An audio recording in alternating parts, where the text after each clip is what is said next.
Boa noite, gente. Esse encontro aqui é um encontro extra, não previsto inicialmente na programação, mas como eu vinha dizendo antes aqui para o pessoal, é um encontro que atravessa uma parte da ementa que estava na jornada até o ano passado, que é falar sobre os yamas do yoga, né? O código de ética do yoga, como diz a Vivian.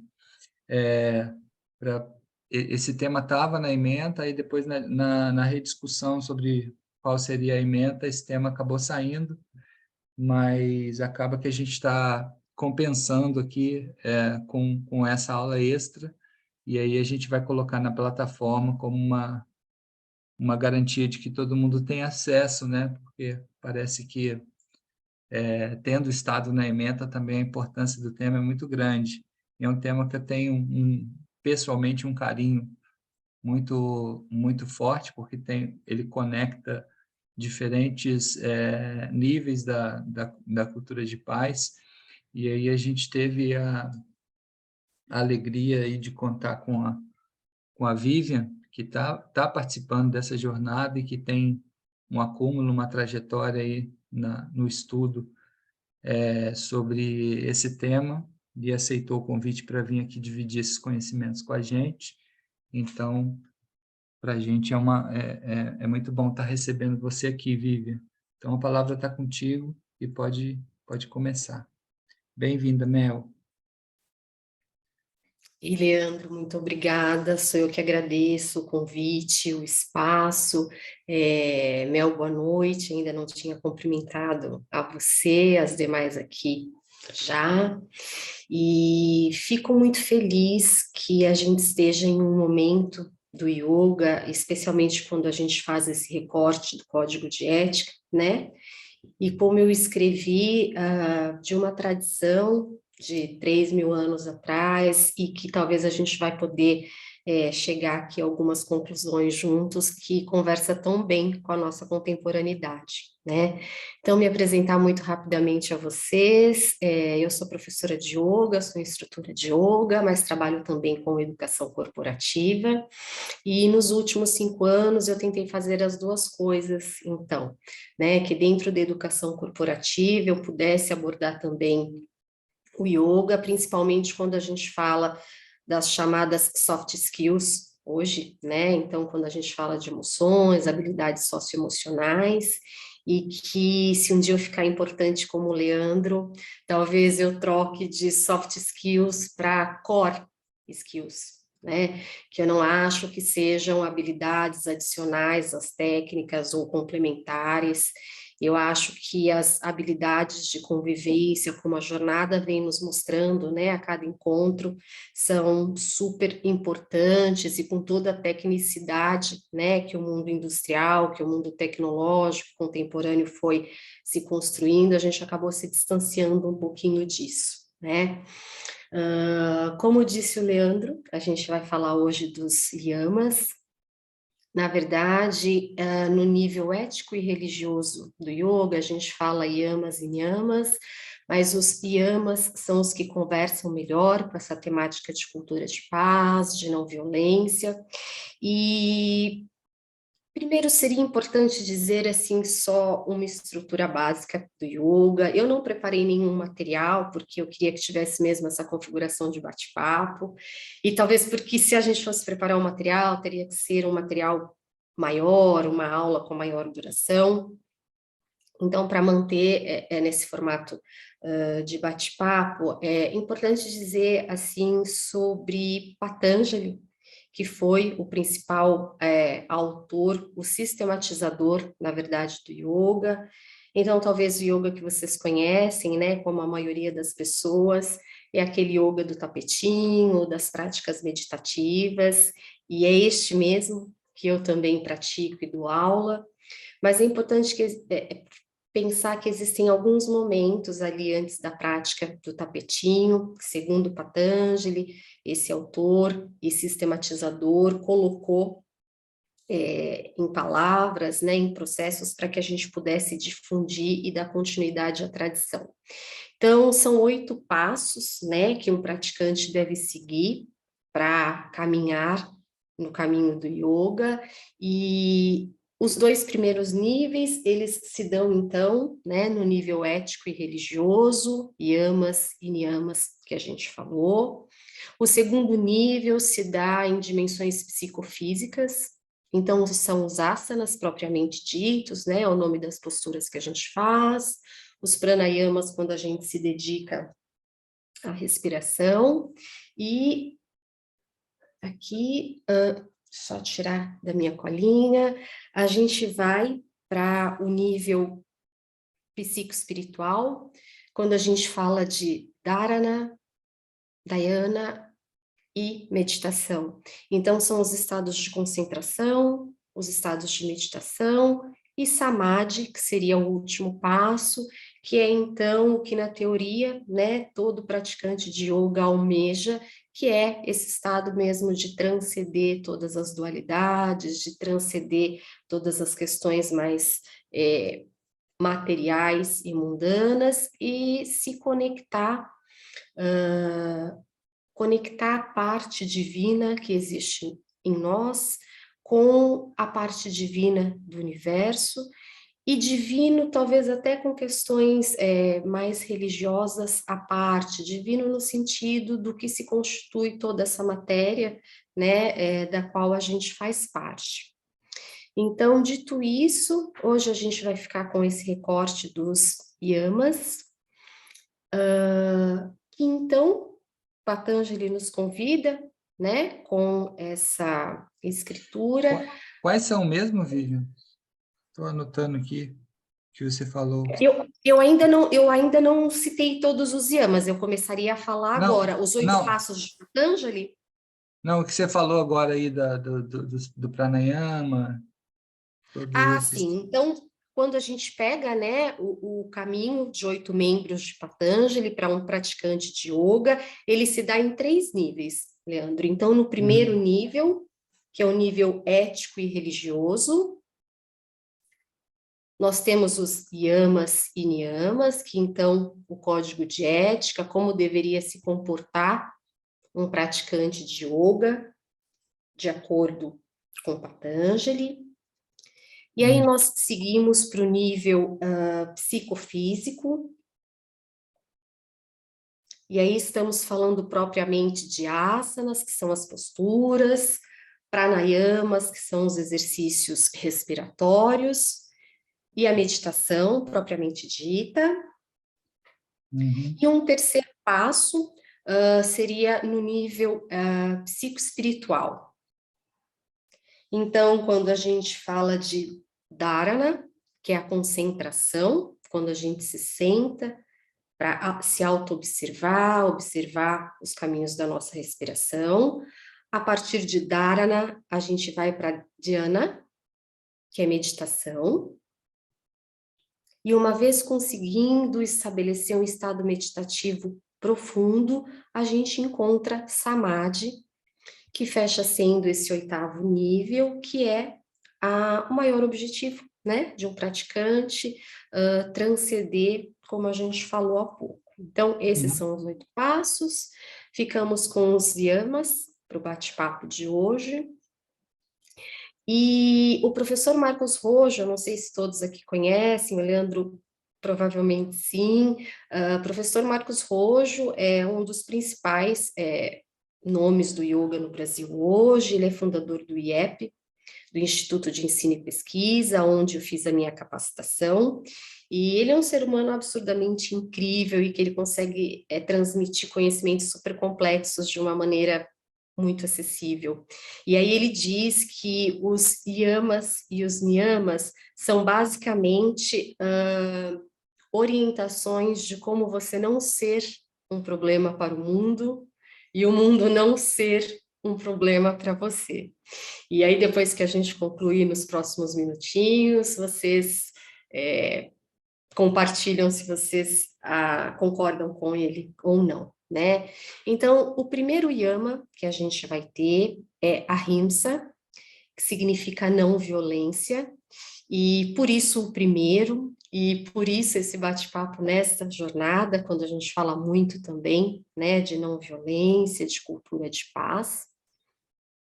E tudo no yoga, tudo que a gente vai sistematizando do primeiro e para o próximo, tudo que vem primeiro meio que comanda todos os demais, né? Então, se hoje a gente vai falar de 5 condutas e ao final do encontro a gente possa refletir, ou amanhã, a qual dos 5 aderir, ou por onde eu começar, se vocês começarem por ahimsa, vocês vão ver que inevitavelmente vocês vão acabar se encontrando com os outros 4 no meio do caminho, né?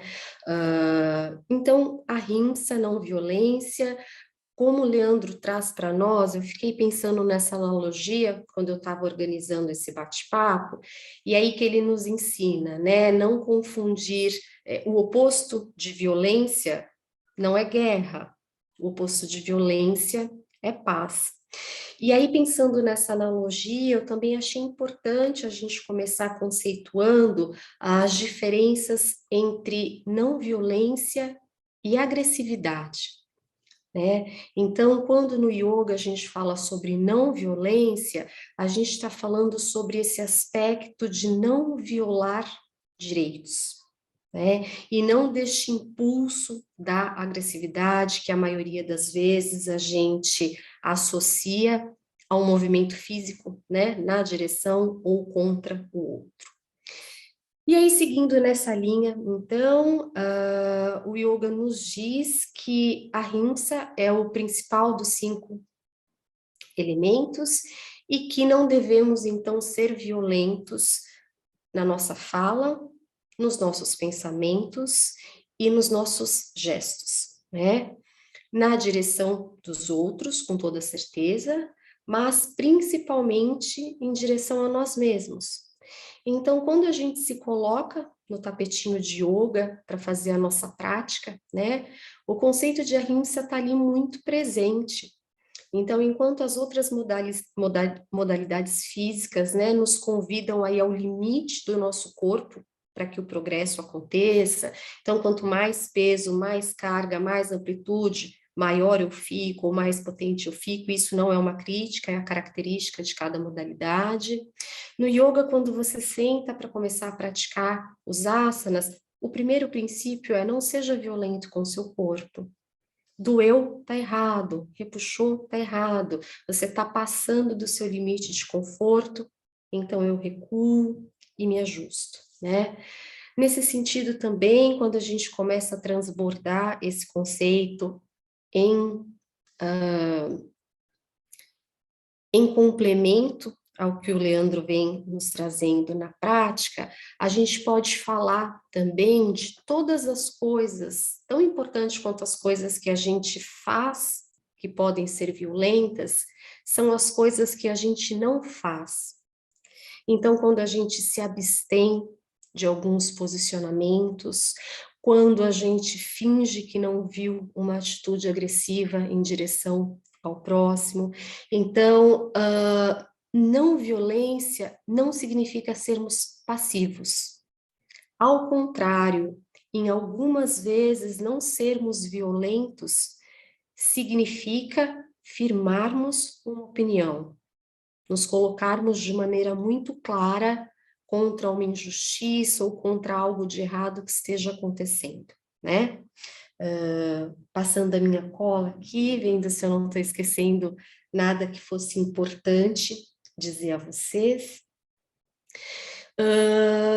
Para irmos para o próximo, então, de ahimsa, eu fecharia com um exemplo muito simples, que, então, a ahimsa não é uma proibição, né? É uma proibição de algo que, se você fizer, eventualmente você vai ter uma punição, embora sempre haja consequências. Mas a ahimsa é uma advertência, algo no sentido de, seguindo por este caminho, existe perigo. Existe perigo de você se machucar, existe perigo de você machucar o outro, existe perigo de você ser injusto com você, existe perigo de você ser injusto com o outro, né? É como a relação da mãe de um bebezinho que está começando a engatinhar e eventualmente mora em uma casa que tem escadas, né? É essa advertência, esse cuidado nessa direção, sem supervisão você pode se machucar. E Seguimos para o próximo, então, que é Satya. Acho que o Leandro deve compilar isso de alguma forma e depois compartilhar com vocês. E Satya, então, é a não falsidade, é o compromisso com a verdade. Acho que esse quase autoexplicativo, né? Mas existem muitas formas de não sermos verdadeiros com a gente e com as pessoas. Então, por exemplo, quando no ambiente corporativo, que é algo presente aqui para todos nós, a gente participa de uma reunião, a gente presencia algum acontecimento que tenha tomado proporções maiores e talvez o RH ou a diretoria precise nos ouvir para entender e tomar medidas, e pensando em possíveis vantagens ou não que eu possa levar, eu falto com a verdade em repassar o que de fato aconteceu. Então, coloco elementos a mais ou elementos a menos, de acordo com a história que eu quero contar, com as pessoas que eu quero expor ou proteger, né? Então, tem muito a ver com esse conceito, está diretamente ligado também, meninas e Leandro, ao conceito de confiança, né? Então, quando a gente fala de Satya, a gente está assumindo um compromisso de sermos confiáveis às pessoas que estão ao nosso redor e de que a gente possa estabelecer relações de confiança.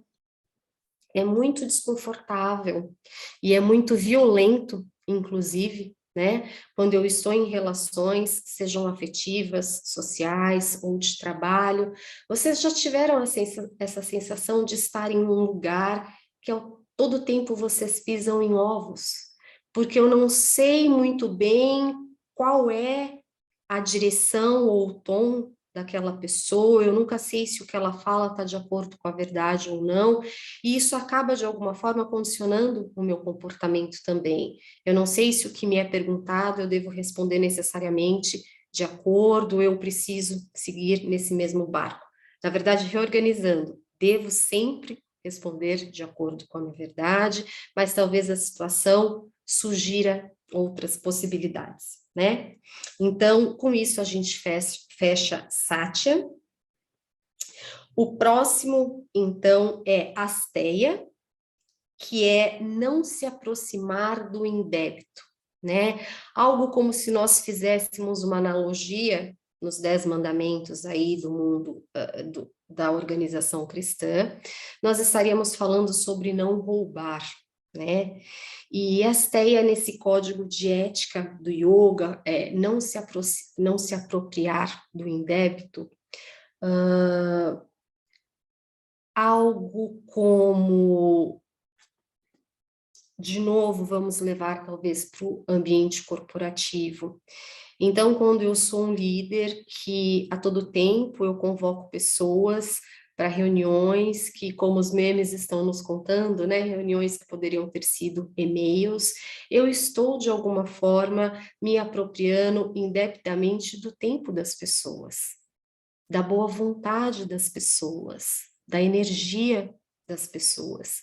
Então, existem muitas maneiras da gente se apropriar de maneira inadequada de situações e pessoas que não necessariamente de forma material, né?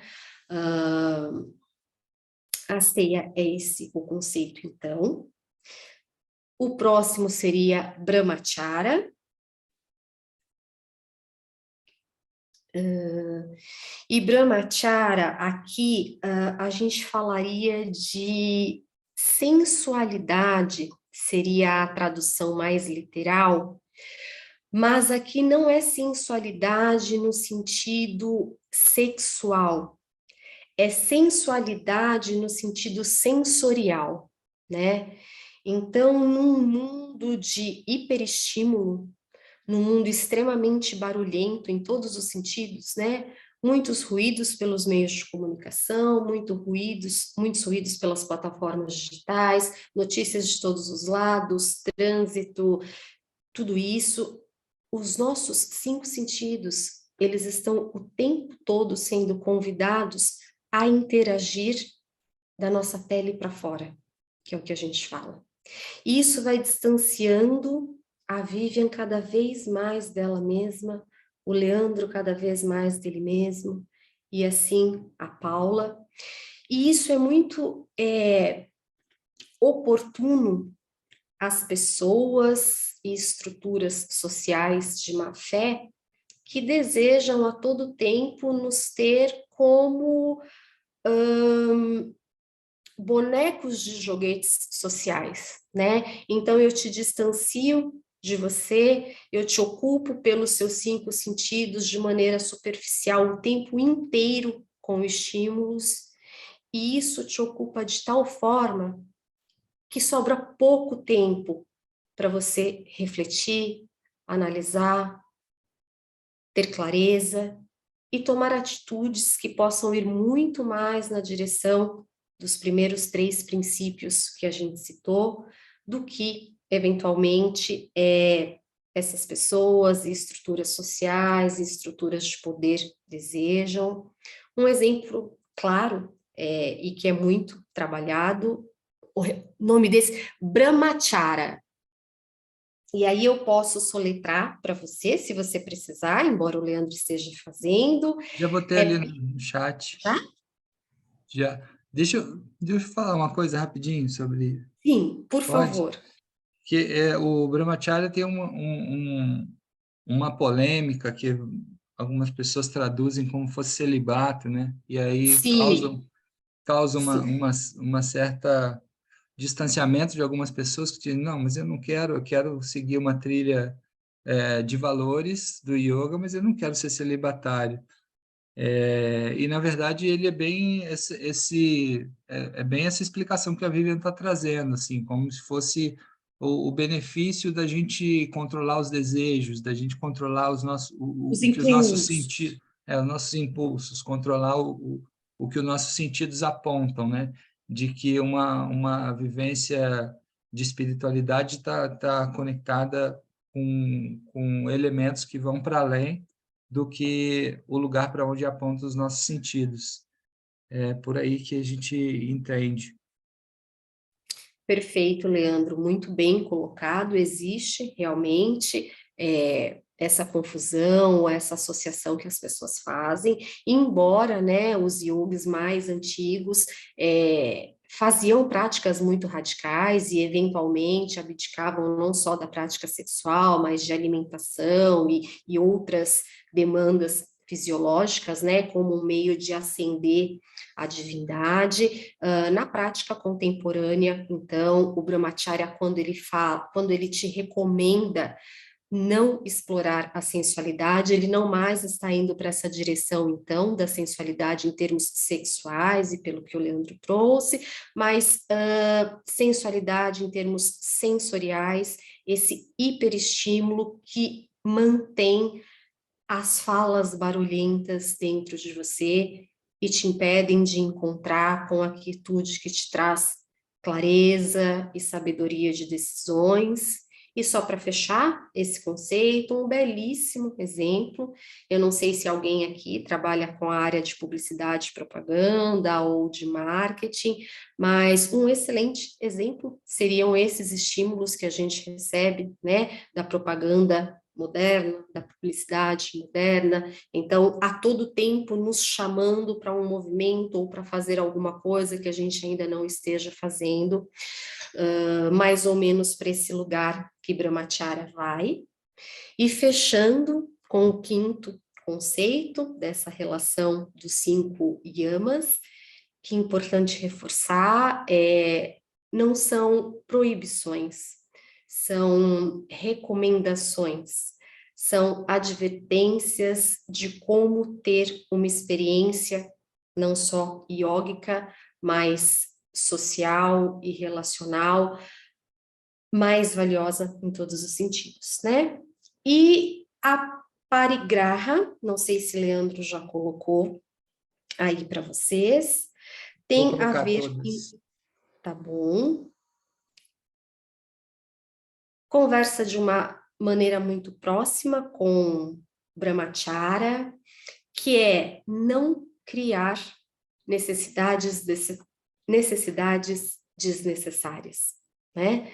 Então, não confundir desejos com necessidades, né? Estar com fome é uma necessidade a ser suprida. Precisar comer a carne com ouro dos nossos atletas da Copa é um desejo, né? Numa comparação muito simplória. E conforme a gente entra neste looping do sensorial com a parigraha, necessidades vão se formando. A gente entra num ciclo vicioso de falta, de buraco. Então, como eu estou sendo estimulado o tempo todo, eu tenho uma necessidade atendida, o buraco já vaga de novo, porque estão me jogando outra necessidade de algo que eu não necessito, mas é colocado de tal forma que se eu não tiver, isso me desconforta muito.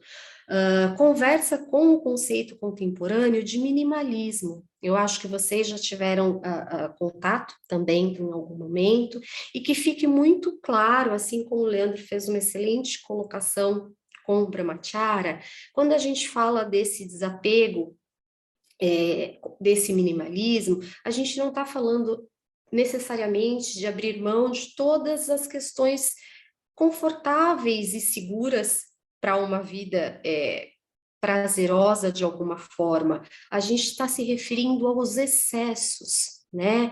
Então, a gente poderia fazer um exercício agora, Leandro, eu não sei, talvez as meninas, e eu me incluo nisso. Se a gente fosse até o nosso quarto agora, ou até o nosso closet, e abrisse o nosso guarda-roupa, talvez a gente se daria conta do quanto a gente tem muitas coisas, do quanto a gente vai acumulando muitas coisas, e a gente não está dando as costas para a necessidade real e fisiológica, né, de se agasalhar em um dia frio como hoje. Nós já temos os nossos agasalhos de base, mas aí tem a marca tal que me chama com um determinado posicionamento, a marca Y que me chama com um outro determinado posicionamento, e assim a gente vai acumulando coisas e coisas e coisas, e como eu disse, não sai desse looping da falta. Então, quanto mais eu tenho, mais eu quero ter, e esta busca desvia o nosso olhar do essencial, que é tudo que eu preciso já existe em essência dentro de mim. Existe muito pouco a ser buscado fora. Mas, como todos os sentidos e estímulos estão voltados para fora, é dessa busca de acumular que a gente tenta se suprir dessa falta que nos acomete. E a falta que nos acomete é a impossibilidade de hoje conseguir criar em nós, através do nosso corpo, espaços de silêncio para que a gente consiga se encontrar com este silêncio e ouvir o que ele tem a nos dizer. O que este silêncio tem a nos dizer vai diretamente de encontro com a pergunta de todos nós em algum momento, que é: qual o sentido de tudo isso? Quais são as coisas que valem a pena? Qual é o meu propósito de vida? Não existe um propósito de vida. A vida não surge com um propósito. Cada um de nós vamos dar o nosso propósito de valor à nossa vida à medida que a gente volta para casa. Então, eu volto para dentro de mim, me distancio com a cautela recomendada por cada um desses itens, de tudo que é ruído externo, e encontro essa falta que eu coloco no carro novo, na roupa, no cinema, no restaurante caro, na viagem internacional, na promoção do trabalho e, de novo, absolutamente nada contra estas buscas, mas desde que sejamos nós que as tenhamos e não elas que nos tenham, porque senão a gente passa a ser refém. A minha fala seria basicamente essa, Leandro. Eu acho que até a gente se estendeu um pouquinho. Eu vou tentar compensar isso na prática, mesmo sem perder a qualidade. Tá bom. E como nós estamos num grupo pequeno, não sei se há espaço ou se você previu dessa forma. Se alguém quiser fazer comentários, trocas, me perguntar algo que eu puder prontamente responder, é um prazer. O que eventualmente eu não puder, eu busco e trago para nós. Mas era esse o recorte. Eu queria só avisar que, eu já falei aqui no chat que eu botei lá, criei uma pastinha escrito aulas extras lá no nosso Drive e coloquei um livro que tem aqui sobre esse tema lá. O pessoal que não tem acesso ao Drive, o pessoal das outras jornadas, eu vou mandar pelo grupo de WhatsApp. E aí eu não sei se ficou claro para o pessoal, então talvez eu queria te perguntar para você falar um pouco a diferença quando a gente fala os yamas, a diferença de yamas e niyamas.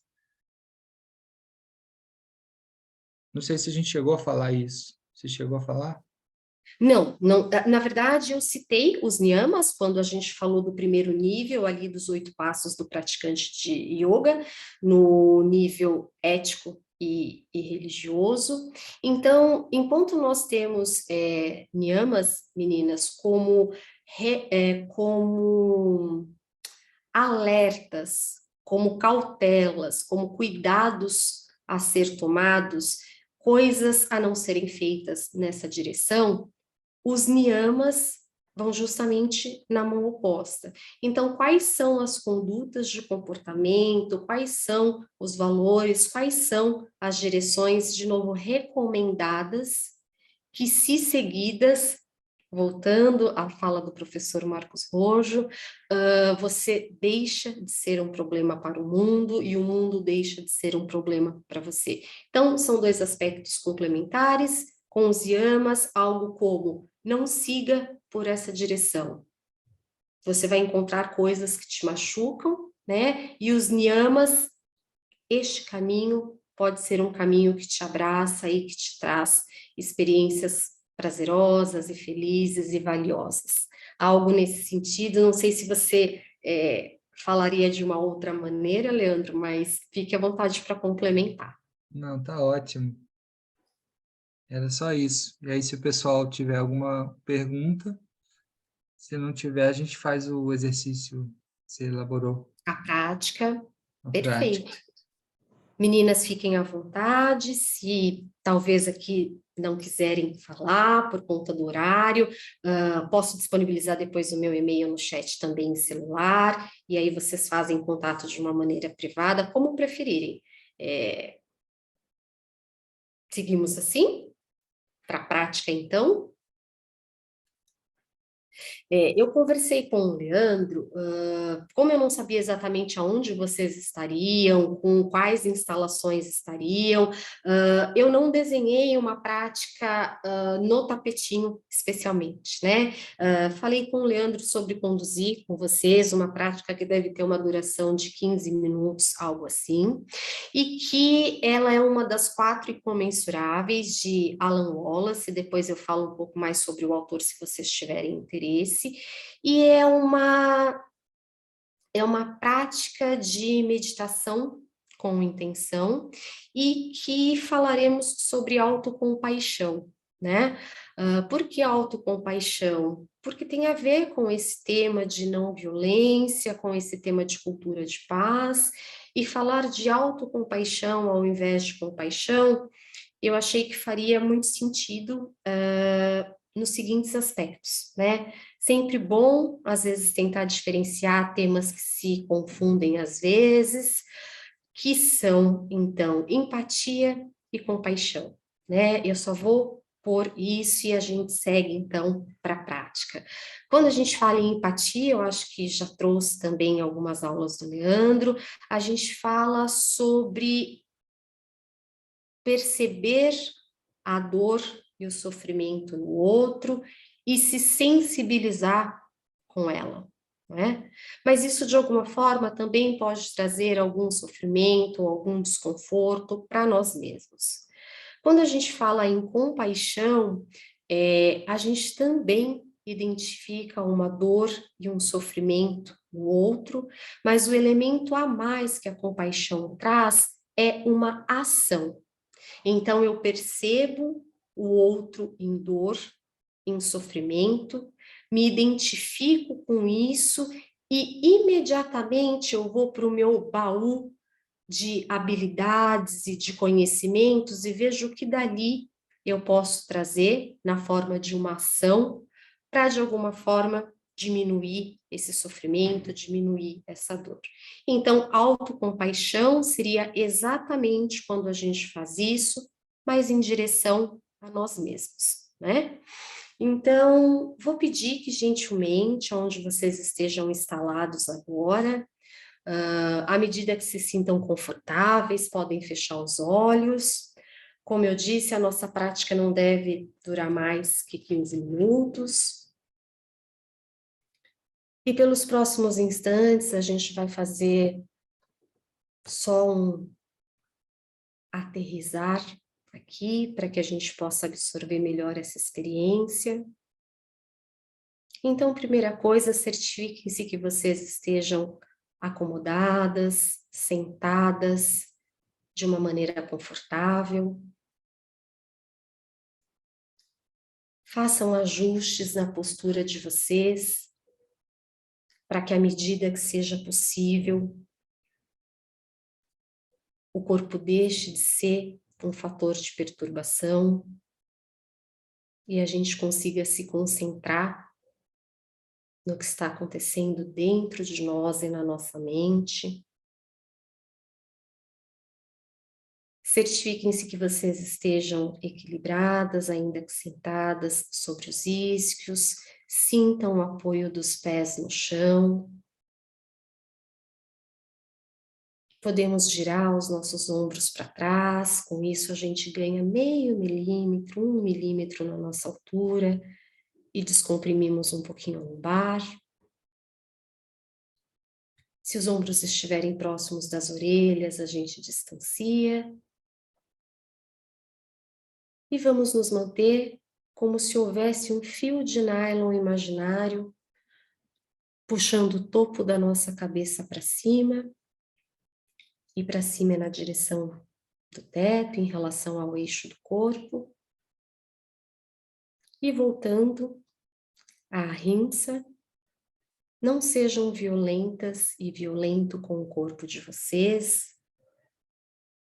Se estabeleçam em uma postura que seja possível vocês manterem com o menor esforço possível ao longo da prática.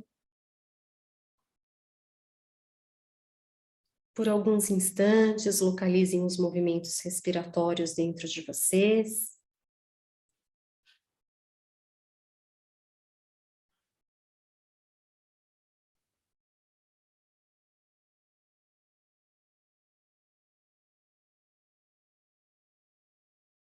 E como toda prática, iniciamos dessa maneira, com uma técnica de shamatha, que é nos aquietarmos em termos físicos, com as nossas falas internas, estabilizando a respiração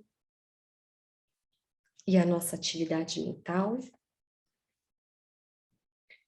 Antes de evoluirmos, então, eu queria pedir gentilmente que vocês fizessem a escolha de uma figura, porque em algum momento da prática eu vou pedir isso a vocês, e aí vocês não se desconcentrem tentando buscar, vocês já elejam agora. Então, que vocês possam pensar em uma figura humana dos ciclos sociais e afetivos de vocês, que traga, que remeta a vocês essas qualidades de força, acolhimento, amor, cuidado. Se não alguém dos ciclos sociais de vocês, pode ser alguma figura religiosa, algum sábio, algum erudito que vocês admirem, ou até mesmo algum símbolo da natureza. Sendo a escolha de vocês um símbolo da natureza, eu só peço que seja um elemento fixo, no sentido, por exemplo, ondas do mar, seria algo ruim para a gente trabalhar. Poderia ser as raízes da árvore, o sol, coisas nesse sentido.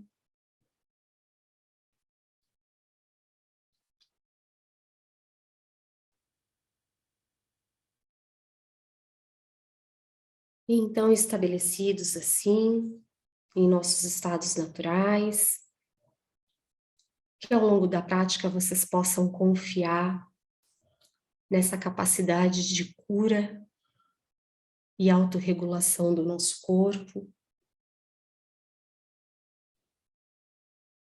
Permitam que a mente possa descansar nessa experiência.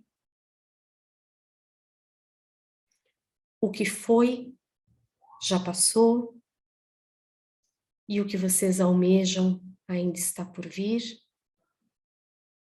Então, efetivamente, o que existe nesse momento é o presente.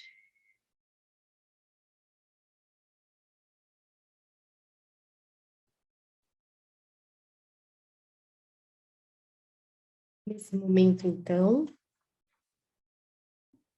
vocês projetem mentalmente a imagem da figura que vocês escolheram.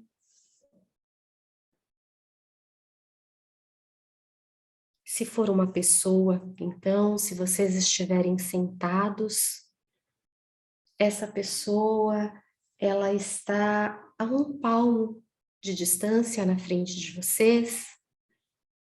É importante que os corações estejam paralelos, que os olhos estejam paralelos. E à medida que vocês conseguiram construir mentalmente a figura de vocês mesmos e de quem elegeram nessa configuração, que vocês possam fazer um breve escaneamento partindo dos pés ou da base dessa figura escolhida,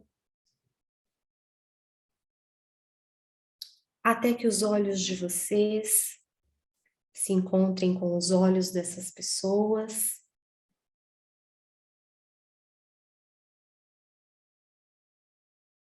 E quando os olhares se encontrarem, mantendo os corações na mesma altura, paralelamente, e então por isso conectados de alguma forma, que vocês possam repousar por alguns instantes nesse campo de compaixão incondicional, nesse campo de acolhimento e de todos esses outros sentimentos que essa pessoa, essa figura ou esse símbolo transmite a vocês, e por isso terem sido a razão da escolha.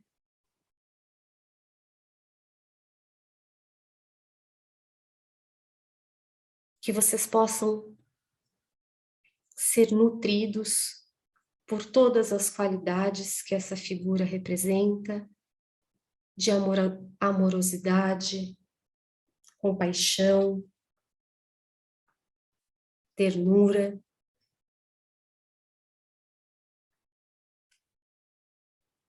E que então, nutridos de todos esses sentimentos, vocês possam verbalizar mentalmente para vocês mesmos, desejando que vocês possam se livrar de todo o sofrimento, de todo o medo, de toda a raiva, de toda a dor, que vocês tenham força e sabedoria para se livrar de todas as causas dos sofrimentos que os acometem neste momento ou que podem surgir.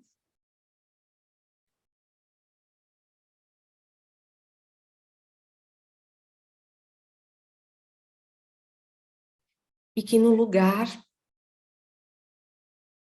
de todos esses sentimentos que angustiam, vocês possam passar a sentir amor, paz, esperança, tranquilidade e confiança.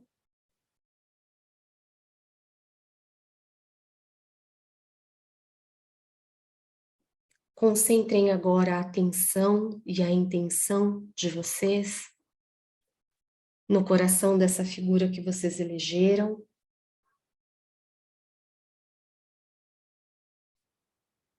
E se sentindo plenos, nutridos de todas essas qualidades e características que nós fomos trazendo, que vocês possam localizar em vocês alguma dor, alguma angústia, algum sofrimento ou não, que nesse momento os acometam,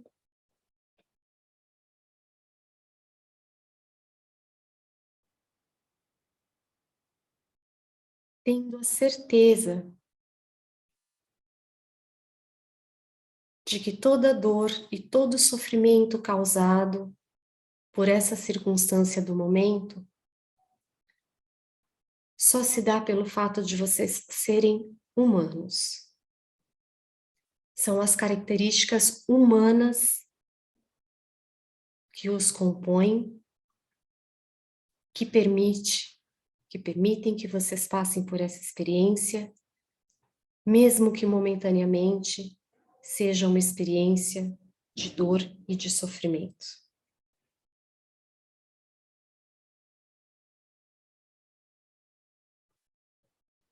Então agora a gente caminha para a etapa final da nossa prática, que ainda conectados com o coração da figura que vocês elegeram, ao inspirar, vocês reconheçam e aceitam essa circunstância que localizaram, e ao expirar, vocês possam estar plenos de compaixão, de acolhimento e de resolutivas para que consigam tomar ações na direção de minimizar essas dores e esses sofrimentos.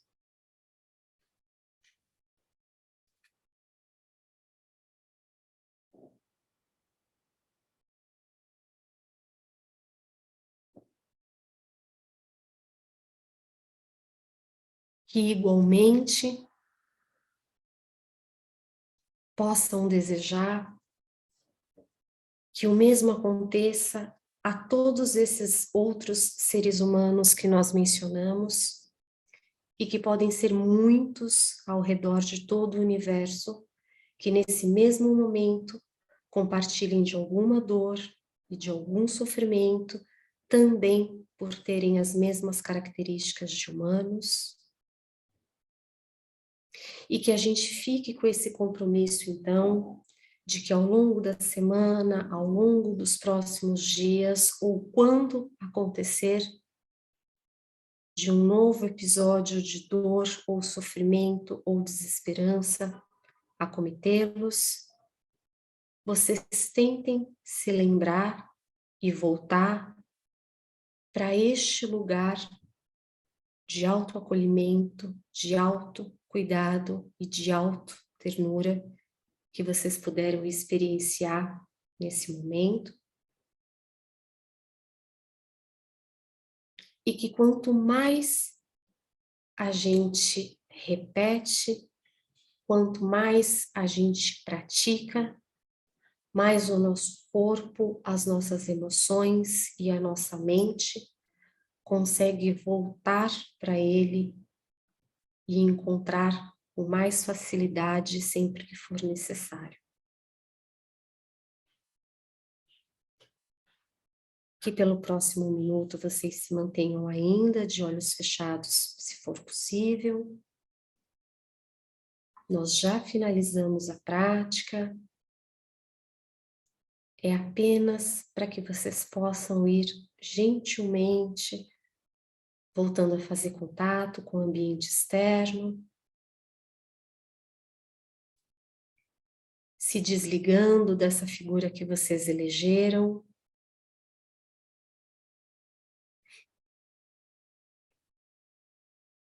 E no tempo de cada uma, assim que vocês estiverem prontas,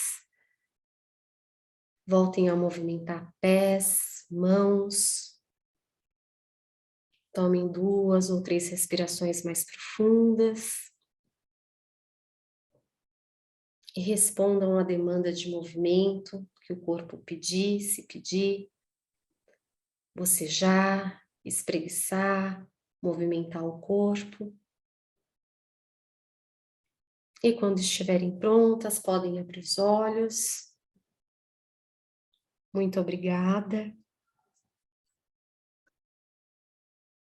Gratidão, Vivian. Obrigado. Gratidão a vocês. Talvez optem por ficar com essa construção de quietude, não sei se querem se estender, mas vou digitar aqui no chat rapidinho, Leandro, os meus contatos, tá bom? E aí, se um de vocês precisarem falar comigo, fiquem à vontade para me chamar a qualquer momento.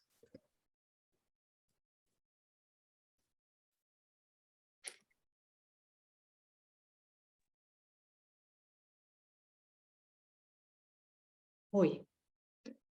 Tá ótimo. Muito obrigada novamente. Namastê, boa noite, bom descanso. Boa noite, gente. Eu que agradeço. Obrigada. Tchau.